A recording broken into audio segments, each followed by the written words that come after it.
Cardinals 1-4. They now travel to Minnesota to face the Vikings, who got a much-needed victory in Philadelphia. A really important win for that team, Wes. So can Kirk Cousins and those star wide receivers keep on keeping on against the Cards? I think this is a tough matchup. The Cardinals defense is playing pretty well. Chandler Jones playing like an animal again. Patrick Peterson playing as well as he ever has at cornerback. I just think this is a tougher matchup.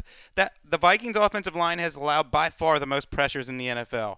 I think the Vikings are going to win because Cousins, Stephon Diggs, and Adam Thielen are too good to stop. But I think it's a tough matchup. It's a tougher matchup than people realize when the Vikings have the ball. But the problem is the Cardinals get to have the ball too. And Josh Rosen's actually impressed me of his willingness to make tough throws and his ability to be accurate. But they are fighting uphill. They are not a good offense, and they're on the road. And I just meant on that one side of the ball, it was a tougher matchup than people think. But I think the Vikings defense against the Cardinals offense, that's clearly a mismatch. It's interesting because you mentioned Patrick Peterson.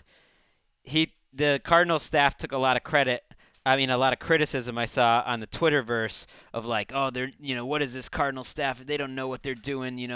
Patrick Peterson's no longer trailing number one receivers, not doing as much man as before, and these guys don't know what they're talking about. And he's playing better than he's ever played. He's playing awesome. I'm not PFF. I'm not grading every cornerback on every play, but he's number one on my list this year. That's the only list that matters. Who needs PFF?